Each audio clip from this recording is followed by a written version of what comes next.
Hey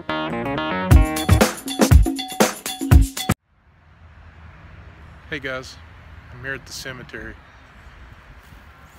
I came to see my dad.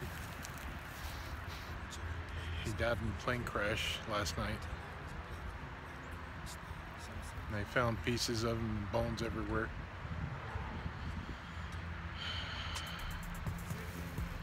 By the way, yesterday I forgot to give a shout out to Happy Kitty.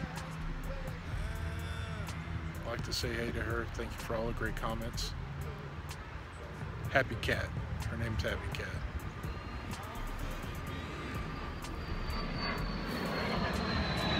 I need some flowers.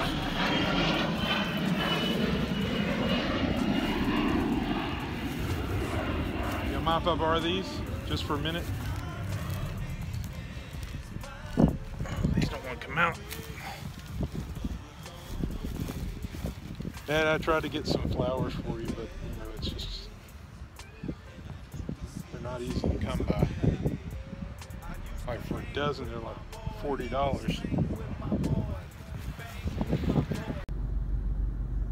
Let's see if they've got anything in a deluxe model. Okay, so the funeral home told me they did not want to be filmed. So I went in, I asked a few questions. I got some literature on the subject. So apparently for a regular casket, if you get one for somebody who's morbidly obese, it can be up to twice the cost of a casket.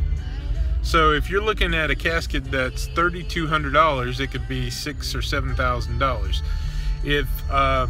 If they don't have a casket in like the same kind of large to be able to get for the morbidly obese one, then you automatically get priced up. They also said that the urns, for certain cases, you have to pay double for the urn. You have to pay double for cremation because it takes longer to cremate. And the average cremation, full service including ceremony, all facilities, $25.95, and that's with a rental. And your choice of rental is whatever they have at the time. It only takes one heart attack, one stroke. Not everybody gets a second chance. Pulmonary embolism and bam, you're dead. And what'd you do with your life? You spent it watching TV, you caught up on reruns? I'm not just talking to everyone out there, I'm talking to myself. But I ain't being that way no more.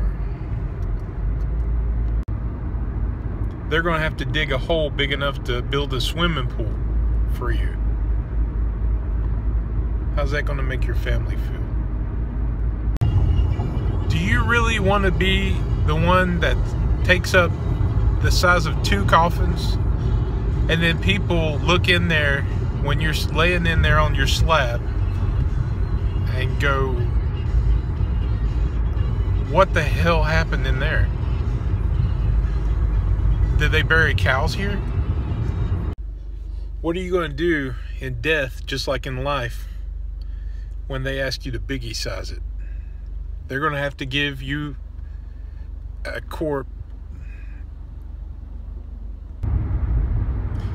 How about the knowing that you could have lived a lot longer life,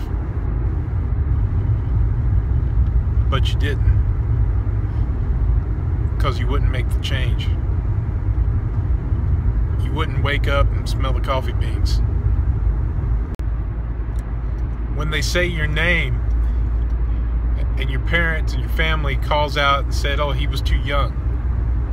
It shouldn't have happened to him. He was too young.